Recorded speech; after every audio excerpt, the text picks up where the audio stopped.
Matt Williamson's Dynasty football rankings, the rookie class. How does Matt Williamson see those rookies as it pertains to fantasy football heading into 22? And the latest signing in the NFL, it's a big one for the Philadelphia Eagles. Bradberry adding a corner to that group and really sort of solidifying the defense, their biggest need. All that and more coming up right now.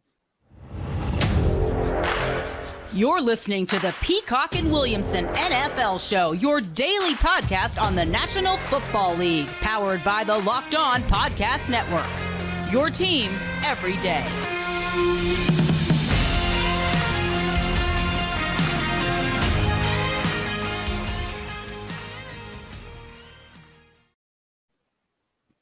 Welcome to the Peacock and Williamson NFL Show. Brian Peacock and Matt Williamson with you at BD Peacock at Williamson NFL.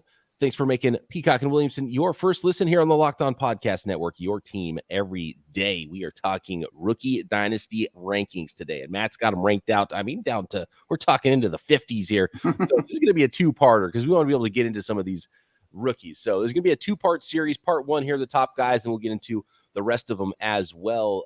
Real quick before we get to this, though, a signing that you wanted to talk about that we hadn't mentioned yet on the program was James Bradberry staying in the NFC East. He was released by the New York Giants. They couldn't find a trade, but he found a home very quickly with the Philadelphia Eagles and really slots in there nicely with Darius Slay and Maddox and that secondary. And they had already done a lot of work on that football team. So the Philadelphia Eagles coming into shape now in 2022. Yeah, this almost seemed too logical to happen. You know, like Vegas odds were going to be Bradberry's going to sign with the Eagles, which means it probably wouldn't have happened.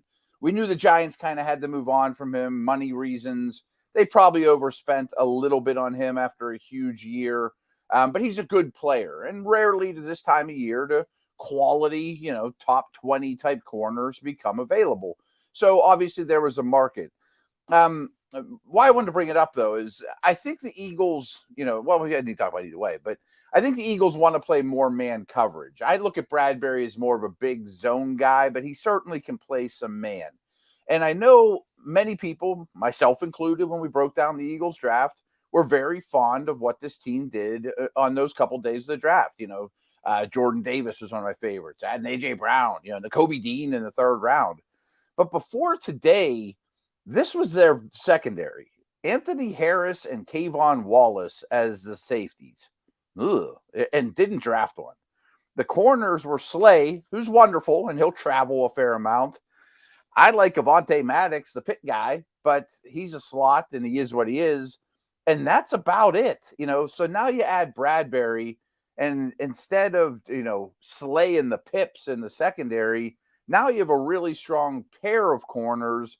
Maddox becomes your 3, which is what he should do. And I don't like the safety tandem, but it's a lot more digestible, especially with a good pass rush.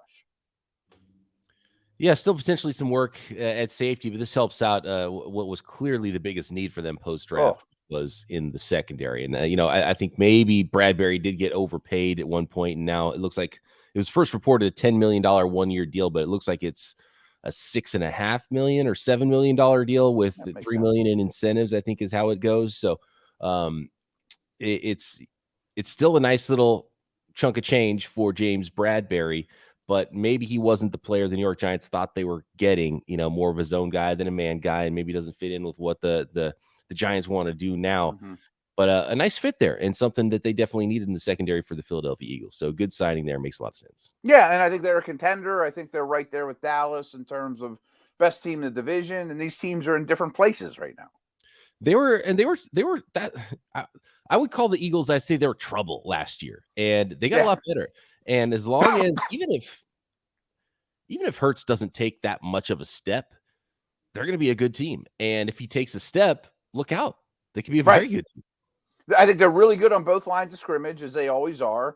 They now have 3 quality pass receivers. The running game's going to be really good.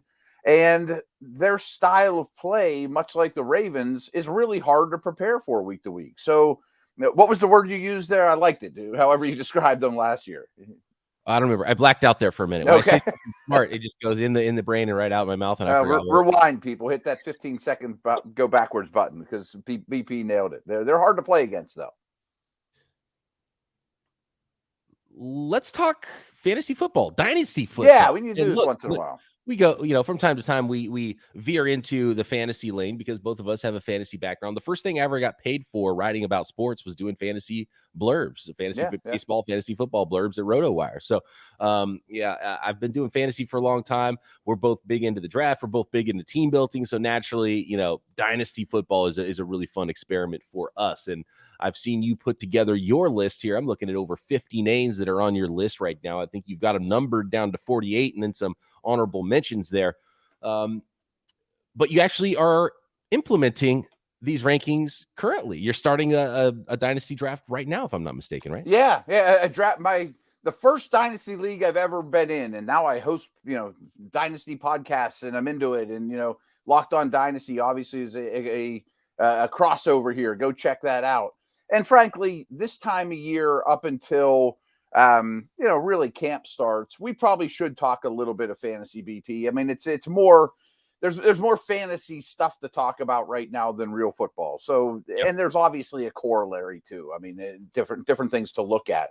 So I want your opinion, and I know this is difficult because you're not looking at my team. You don't remember my team, but this team was a really tough decision for me because I was good enough to get in the playoffs much like my Steelers. I was good enough to get in the playoffs last year, but not close to a contender, really. So do you blow it up? Do you kind of go all in? So a couple days ago, my roster basically consisted of very little at quarterback. I mean, I had Winston and Ryan were my quarterbacks. Ouch. Freiermuth's my top tight end. And in Dynasty, he's pretty valuable, but tight end was not a strength. I had good receivers, your boy Debo, Allen Robinson, Tyler Lockett, Pittman. Pittman's very valuable. And I had good running backs, Javonte Williams, Joe Mixon, Antonio Gibson. We don't have an IR spot in this league, so I've been sitting on Travis Etienne for the whole year. So you can see where that was, I think I won more games than I lost, but it wasn't good enough to win the crown. And guys like Etienne and Allen Robinson are more valuable now than they were during the season last year. So what I did, and I also had a pretty decent slew of draft picks, 1-6, 2-6, 2-8, 3/3, and a 4th. So I had to trim some space to prepare for this draft tonight. And I kind of looked at it. Should I dump Javonte Williams and Debo and Mixon and Gibson and just get every pick I possibly can? I'm going to try to do the impossible, though, and try to ride that fence between competitor and the future, which is really hard to do. Usually you're one or the other. And in the last day or two, I made 2 trades. I gave up Pittman, who I really didn't want to give up. I mean, I think Pittman's a very valuable guy. A couple thirds and Sam Darnold. So Pittman and scrap change basically for Dak Prescott, which is a massive upgrade for me at quarterback. Dawson Knox, him and Freiermuth are going to be my top tight ends now. It's not perfect, but it's a lot better than it was. And I didn't want to go shopping for quarterbacks or tight end in this rookie draft. That's the key here, is setting yourself up for the rookie draft, racking the stake, running back, receiver. I also picked up Kadarius Toney in that deal and Jarvis Landry, which you talk about playing the fence. Jarvis Landry's worth very little, but I might start him week 1. Toney could be a huge hit, but he's a rookie, So I gave up basically Pittman and 2, mid-round, thirds for Dak, Knox, Landry, Toney. And I think I'm going to try to do both, to stay young and see if things fall right, and maybe I win this thing. I like it. And as you mentioned that, I was looking at the tight ends, and tight ends don't show up for a while on your dynasty rankings. Right. I don't want to be shopping in that neighborhood. It's all running backs and wide receivers. So that's a good strategy, knowing the strength of this rookie class and what you're going to try to target in the draft. And I love that for you to get Dak Prescott and upgrade that team. And I think that was the way to do it with this squad. If you're that close, you don't really want to blow it up, and you can make yourself a lot better. You hit on one of these star rookies, and then you're really rolling. Yeah, and who knows? And again, I have enough picks that if the season goes on, I could go all in on a guy, or if I start out 1-3, I'm probably dumping Joe Mixon and Antonio Gibson and Tyler Lockett for every pick I can get. So, you don't have to, really your decision comes at the trade deadline during the season. Am I in or am I out? So for now, I'm going to make myself as competitive as possible for this year with some future ideas in mind. One of these receivers I might draft in the first round. who knows, Olave or Burks or somebody like that is a valuable long-term asset. All right, And we'll talk about those rookies. Yeah, we're gonna get into your rankings in just a second. And I'm looking at what your list is. Is there one player that you think you would hope you would get? You said you're drafting 6th overall. I'm 6. I mean, so no. To be honest with you, I hate that neighborhood, and I don't like the early picks in this draft. So I've been shopping 1-6, trying to either land. I had some talks about Aaron Jones, who I think's devalued a little bit right now. I would love to get the equivalent of that as a wide receiver because I'm stronger at running back than receiver. What I'd really like to do is flip it for Aaron Jones, and that team's a real rebuilder. So he's looking to turn Jones into picks, and then maybe get out on Gibson because I'm worried that his stock is falling. If I could turn Gibson into Jones and maybe in 1-6 into some receiver that I deal for Gibson, that's kind of what I'm trying to do. But to be very honest, I have massive questions about the first round of this rookie draft in general. I'm not going to say a lot of good things about 1-3, 1-4. And I just think most rookie drafts, these guys would go later than they are now. Okay. I disagree a little bit about good. But we'll get into that. We'll get into Matt Williamson's Dynasty rookie. Yeah, I want your opinion. Who should I shoot for there at 6? Who do I, I'm gonna tell you who. All right, bring it on. But first, I want to let you know about our partners at BetOnline, who continue to be the #1 source for all your betting needs and sports information. Find all the latest odds, news, sports developments, including this year's NBA playoffs, Major League Baseball scores, got boxing, UFC, there's Vegas casino games at BetOnline, and of course, NFL futures. The league's not going on right now, but there is tons of stuff. Dynasty drafts, fantasy football, of course, that you can be involved with as it pertains to the NFL, but NFL futures, rookies of the year. You feel good about this rookie class. You feel good about one particular player in this rookie class. You can put money on that player being offensive or defensive rookie of the year. Bet on your team to win Super Bowl 57 next February. Tons of NFL futures at BetOnline, your continued source for all your sports wagering information, live betting, playoffs, esports, and more. So get over to the website today or use your mobile device to learn more about the trends and action at BetOnline, where the game starts. Thanks again, everybody, for making Peacock and Williamson your first listen every day. Make sure you are subscribed to Locked On NFL. The Locked On NFL YouTube channel is the home of Peacock and Williamson, as well as tons of other things. The live NFL draft show is on the Locked On NFL channel. We've got the Locked On NFL podcast with various hosts, including Ross Jackson, Chris Carter, Tony Wiggins, Luke Braun, Alex Clancy, the whole gang repping all 32 squads. As we hear on Peacock and Williamson, there is no offseason for real fans, and there's no offseason at the Locked On Podcast Network. Matt, who is your #1 ranked rookie for Dynasty football in 2022? This part was easy. After 1, I thought it got really difficult. 1 through 8 or so to me is tough. It's Breece Hall. And I think Breece Hall falls into a very good situation. That line's in nice shape. I like Michael Carter, but Hall still projects as probably a 3-down back. I'm not certain about that. He has draft capital on his side. They traded up for him, which is certainly a good sign. Yeah, one of the, we've talked about this a lot. One of the things that I commend a team for if they're going to spend a premium draft pick on a running back is if it means it's greatly going to help your young quarterback. I think Zach Wilson's pretty happy that they traded up for Breece Hall, or will be.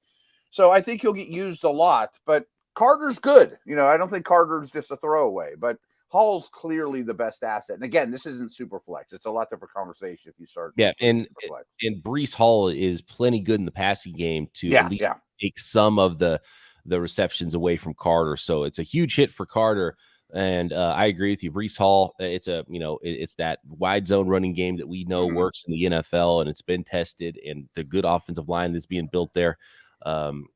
He has some breakaway potential, and you'll catch the ball. Right. Big plays, you can catch the ball a little bit. 3-down guy. They traded up to get him. Best running back in this class. He's a pretty easy #1, which means the pretty easy #2 is going to be Kenneth Walker with Seattle. And if he ends up running away with that job, there's a lot of injuries with that group too. So that might be the steal of the draft for regular fantasy leagues if Kenneth Walker isn't really put up into that echelon just because of the other players at the position in Seattle. But we know how Seattle wants to run the ball. I don't trust who they've got at quarterback, so they're going to lean on the ground game there.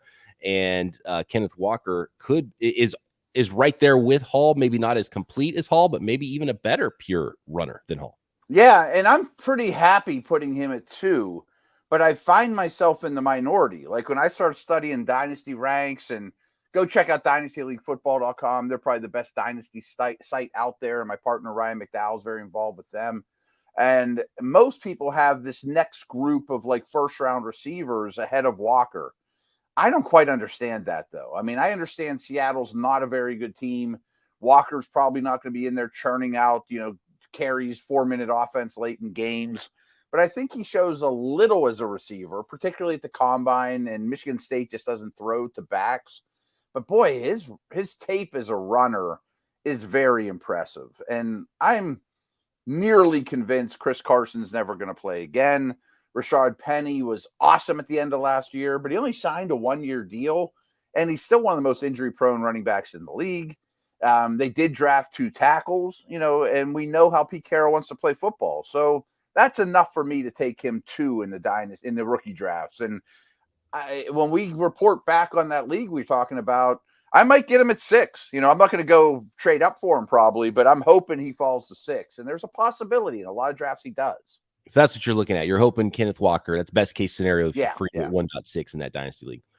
Are running backs devalued for you like they are in the NFL in Dynasty leagues, looking at just the long-term value of running backs and how they break down versus wide receivers who could give you 10 years on your Dynasty team? I was always brought up that way in the Dynasty world, is just build around, right now, Jamar Chase, Justin Jefferson are the most valuable Dynasty receivers out there. But in startups, Jonathan Taylor usually goes ahead of them. It's just, there aren't many, and it's a tough world to live in. But I have a little bit of hubris. I think I'm a pretty darn good owner and smarter than the average bear. And if I can only get, like I have Javonte Williams, if I can only get 3 years out of him being productive, I think I can find the next one 3 years from now. Building with receivers is safer. There's no doubt about it. But man, some of the most success I've had in Dynasty is when I have 3 backs, not just 2, that are really like top 12 guys in redraft. You're really hard to beat. I mean, like when you have a floor of 3 backs that score like 20 points a week because they're every down guys, which you can get pretty easily. Well, not easily, but is much easier to accomplish in Dynasty than it is in redraft. Like there was a stretch. I had a team. I took over a team that was 0-16 and just a total orphan. So I'd first pick in the draft a couple years in a row. And my 3rd year there, I was 16-0. It was amazing. It's the best thing I've ever done in Dynasty because I had guys like Zeke Elliott and Gurley and Kamara all in their prime that I started every week. I mean, you think about that 3 or 4 years ago, I was impossible to beat. And now that team's 0-16 again. Well, now the team's struggling again, but it was worth it. I had a ring, right. Yeah, you got a ring. You got a ring. So Gurley and Zeke aren't worth much anymore. Right. Yeah, chase running backs for those rings. Okay, that's the luckily that league actually dissolved, so I didn't have to reap the hard. Oh, that's perfect. Yeah, you take it. You make the miracle of an 0-16 team into a 16-0 team, win the title, then the league dissolves. Exactly. Boom, I'm out. Drop the mic. It's like the Matt Williamson walking away in slow motion with explosions behind him. Right, unprecedented. What was the cluster buster for you in ranking these first-round wide receivers who come up next on your list, Matt? See, in the real world, I think Jameson Williams is the best receiver in this draft, and I think Garrett Wilson is too. But I kind of went with the consensus and a little bit of groupthink here, and I have London as my 3rd overall rookie and number 1 receiver.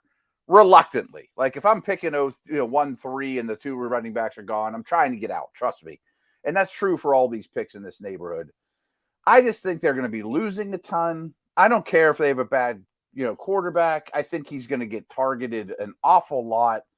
I think his situation for fantasy production is excellent, and with his size, I think there's a better chance that he scores more touchdowns than the Jameson Williams of the world. And you just don't know exactly what you're going to get early in the career from Jameson Williams, but right. And this is why I was saying I actually like 1.6 if you're drafting in a Dynasty league, because I like 1.6 better than 1.3. You might get Walker, Or you guys, like, to me, I'm not going to really be fighting between London and Wilson and Williams, and you're going to get one of those players at 1.6. So, and they make the decision for you. Right. That's why I kind of like 1.6 for you there. I see what you're saying. Yeah. Just because it's cool. better than 1.3 kind of, and you're getting the same value in the middle of the round. That's a great point. I don't like 1.3, like if I'm trying to trade an asset I have to get in the first round, I don't want to trade with the 1.3 guy. I want to trade with the 1.6 guy, to your point, that makes sense. So Drake London becomes your wide receiver 3. He should see a lot of targets as a rookie right out of the gate. Garrett Wilson, the target shares maybe a little bit more muddied, which is why maybe he could get pushed down in fantasy drafts. But for me, I'm taking talent if I was to rank him, and I'd probably have it, Wilson or Williams before Drake. I understand that. Yeah. And then Burks as well is another one because he might have a huge target share as a rookie because they lost their best receiver and they lost their second best receiver as well this offseason. So who else is Tannehill going to throw to in that Titans offense? So the way you have them here, 3 through 6 really quick. We just said it was Drake London 3 after the 2 running backs, Hall and Walker at the top. Then you have Garrett Wilson 4, Treylon Burks 5, and Jameson Williams 6. How did you come to that conclusion in that order? I can make an argument that we could take all 4 of them, shuffle them up, and whatever they come out, great. Because even to your point about, sitting at 1.6 is better than 1.3 pound for pound. I do have one fantasy draft in the books where I was 1.6 and those top 5 went and I took Burks and I didn't feel great about it. Like he could be a bust. I actually think London and Burks have a chance to be not great draft picks in the real world. I'm not predicting it or saying they stink or anything like that, but I can easily write the story where neither London can't separate. Burks doesn't become a refined route runner. So they worry me big picture a little bit, but I do like their situations a lot. Big bodied guys. Their team obviously likes them a lot, invested a lot to get them. Different styles receivers, Burks versus London. But I do think they'll get early targets where I'm not certain that's true with Wilson and Williams to that extreme, especially with Williams' injury. Again, I thought Williams was the best receiver in this draft, but I like them more in real world than I do for fantasy. I'm not saying he's Ted Ginn or Deshaun Jackson, but I worry there might be a little bit of that. The one day he has 2 for 12, and then the next it's 6 for 130, So who knows? And I'm with you, though, as a rule of thumb. Goff and Zach Wilson, they don't really bother me that much because I'm investing in these guys for their whole career. So give me the most talented players. And that's why I had Wilson over Burks for sure. And I probably, if it comes down to it at 6 tonight and Burks and Jameson Williams are both on the clock, then I'll know who I really like better. Because I'm not sure right now. It's funny because you have Burks ranked over Williams, but I think I would take Jameson Williams over Burks. But there's definitely a boomer bust vibe with Treylon Burks. I think above all the rest of them. Yeah. So that's where you get a little worried, but man, he could be huge right out of the gate and get a huge target share in that offense too. So I just switched it. I put Jameson Williams 5 and Burks. Got it. All right. We got Jameson Williams 5, Treylon Burks 6 on Matt Williamson's Dynasty rankings. I have a feeling have changed a lot over the course of the last few weeks. There's one name that we haven't mentioned amongst those first-round wide receivers, and it might shock you where Chris Olave shows up on this list. We'll get into the rest of Matt Williamson's top 10 Dynasty rankings next, but first I want to let the folks out there know about Built Bars and the newest offering at Built.com, which is Brownie Batter Puffs. They are a limited time flavor, and it was extremely limited the first time they showed up because it sold out very quickly. You're going to have to act fast to get to Built.com and eat what some folks here on the network are calling the best flavor of Built Bar yet, which is Brownie Batter Puffs. If you love brownies, you know what I'm talking about, and you might have a little bit of a taste before you get those brownies into the oven, or maybe a lot of taste and eat about half of the bowl of batter. Lick that spatula clean before you bake those brownies. And you're in luck if that's you, because Built has a new creation, and it's better than ever, the Brownie Batter Puff. And this puff takes protein bars to a whole new level, and they're available right now on Built.com. built.com. Puffs are covered in puffs are a chocolate covered, 100% real chocolate covered marshmallow protein bar. Delicious flavored marshmallow covered 100% real chocolate. And somehow, unlike brownies, these brownie batter puff bars are only 140 calories with 17 grams of protein and only 7 grams of sugar. So get yourself some brownie batter puffs, any of the other puff flavors, any of the other original flavors, any of the other specialty flavors that are new flavors popping up all the time at built.com. Get a mixed box if you want. All you got to do is go to built.com and get 15% off with our promo code. That is promo code LOCKED15 for 15% off your order. Again, that is promo code LOCKED15 for 15% off at built.com. Okay, I can't wait for the responses to these rankings when we get into this group here. At Williamson NFL is where you can go yell at Matt Williamson, Saints fans, because Chris Olave, not only was he not in the top 6 and not in that cluster of first-round wide receivers with London and Wilson and Williams and Burks, you still got to wait a little while to hear Chris Olave's name, because number 7 on the list is the newest Kansas City Chiefs wide receiver in Skye Moore. And I think Skye Moore is that sneaky pick that I'd be really hoping to get, late round 1, early round 2 in these dynasty drafts. Right. And I think most years you get, if Skye Moore came out last year, you get him at 12 or the turn. Now I think you have to use like 1.7, 1.8 on him, which I would rather have what I could trade 1.7 or 1.8 for a veteran. But when it comes down to it, if I have to pick and those top 6 are gone, and I think I draw a line under those top 6, I'm tying myself to Kansas City and Mahomes. And I mean, it really comes down to that. I really love the player. He's not Tyreek Hill, folks. He's more of a physical after the catch. I mean, he brings a lot to the table, but he's not Tyreek as a direct replacement. But Juju Smith-Schuster and Valdez-Scantling, they don't scare me at all, in terms of hurdles to get over. It's going to be a lot more catch and run, a lot more short stuff in that Kansas City Chiefs offense. Clearly, that's what they're trying to put together there, and I think they put too much and gotten their quarterback hit a lot, and they've had to sort of figure out new ways to win when teams are playing too high safeties and trying to take away the deep ball and make them focus underneath. So I think they're saying, okay, you're going to give us that. We're going to get better players that are better at doing that. And so they do have a lot of weapons suddenly now in Kansas City. They can do that and still have, MVS on the outside, and Skye Moore still runs 4.3, so they can get deep as well. Interesting offense, and we'll see how that continues to change under Andy Reid there with Patrick Mahomes and as he hits like the midpoint of his career. But I think that's really well said. And it used to be, give Andy Reid Mahomes, Kelsey, and Hill. He'll make a wonderful stew out of that, obviously. But if you look at it different, kind of like you just said, and say, well, we still have Kelsey. I don't know how much for how much longer, but I'll start this stew with Mahomes, an elderly Casey, or elderly is the wrong word, an older Kelsey, and one of the best offensive lines in the league. I think Andy Reid can do some good things with that too. Absolutely. Yeah. Tie yourself to Andy Reid and Patrick Mahomes there with your draft picks and Skye Moore. If he becomes the wide receiver 1 for Kansas City, he's going to be extremely valuable for your fantasy teams. Yeah. Oh, and I think I don't want to say this because I think it'll happen at some point, maybe not this season, but I think he'll be the wide receiver 1.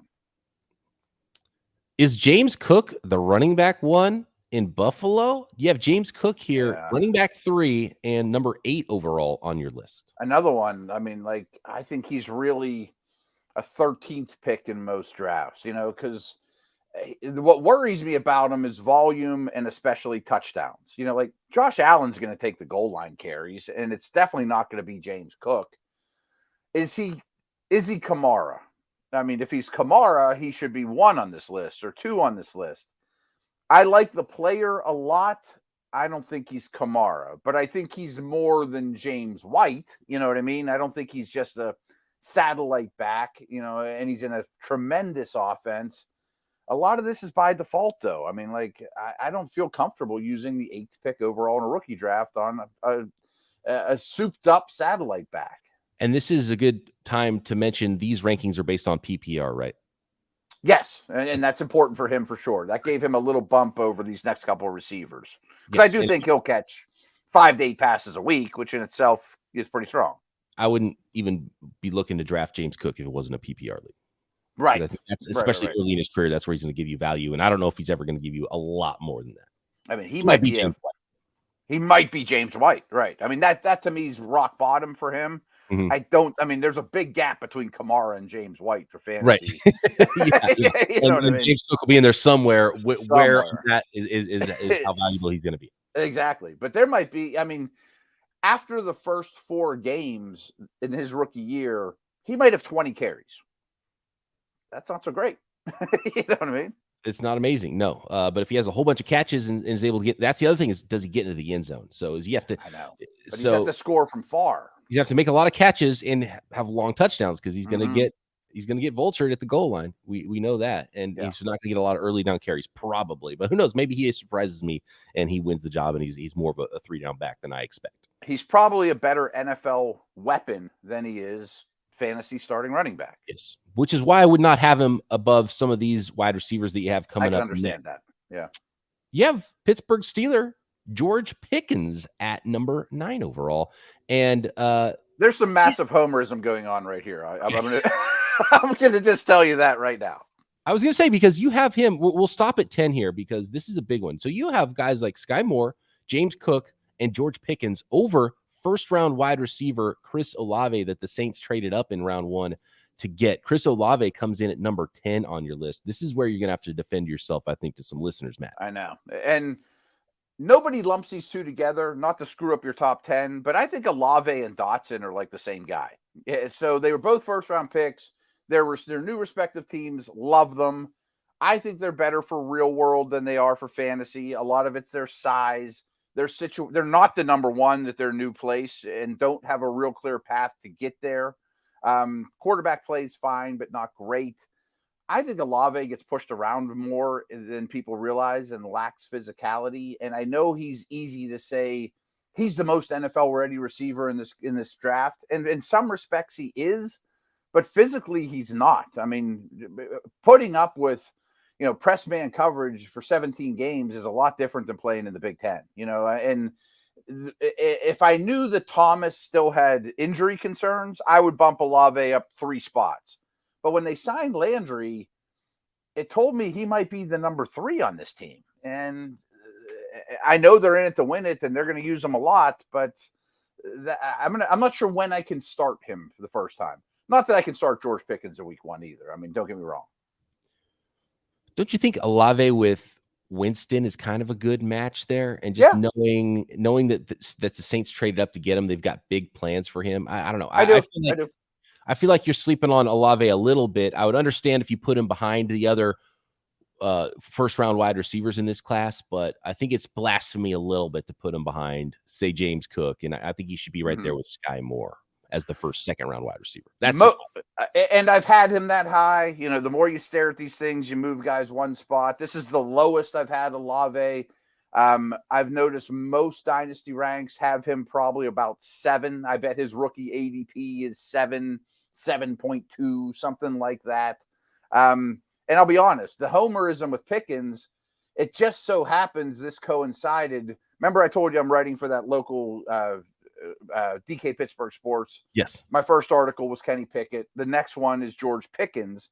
And I just finished writing it and I sent it in. I did all this background on Pickens and went back and watched some more of his freshman tape and just thought, this guy could have been the first pick in the draft if he came out 2 years ago.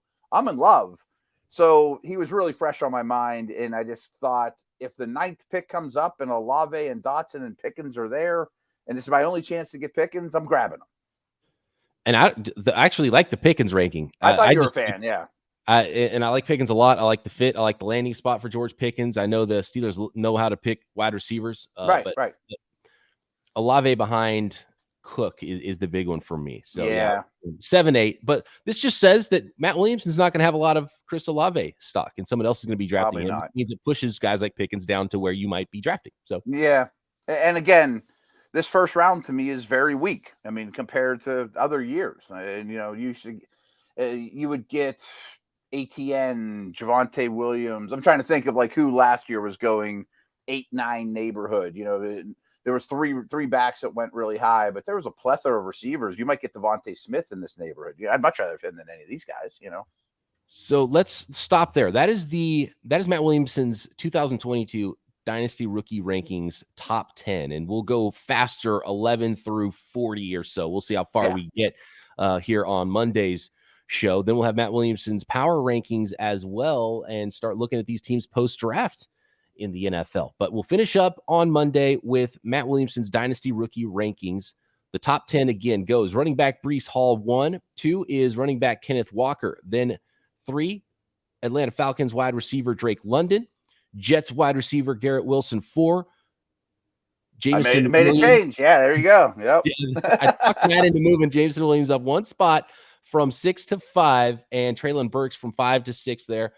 Then Skye Moore of the Chiefs 7, James Cook, Bills running back 8, George Pickens, Pitt wide receiver 9, Chris Olave, Saints wide receiver 10. That is the Dynasty top 10 by Matt Williamson. We'll go 11 through maybe 30 or 40-ish on Monday's show and talk a little bit more about some of these round 2 and round 3 Dynasty rookie draft picks. Fun stuff, Matt. I love doing this kind of thing, and it's fun to just kind of look at what the production could be for some of these players in the NFL draft in their new landing spots. So thanks, everybody. I'm pretty excited tonight to see how this rookie draft goes. So yeah, absolutely. We'll check in and we'll see who you got at 1.6 or if we moved around a little bit. I'm hoping to move around a lot. Yeah, and we'll find out. But look, again, I like it. You're clearly by your list, there's a tier break after 6. So I think 1.6 is not a bad spot for you to be in this. But I would be sad if I've had 2 rookie drafts and I end up with Treylon Burks at 1.6 in both of them.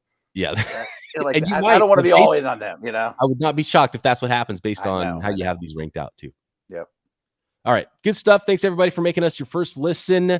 Back Monday right here, Peacock and Williamson.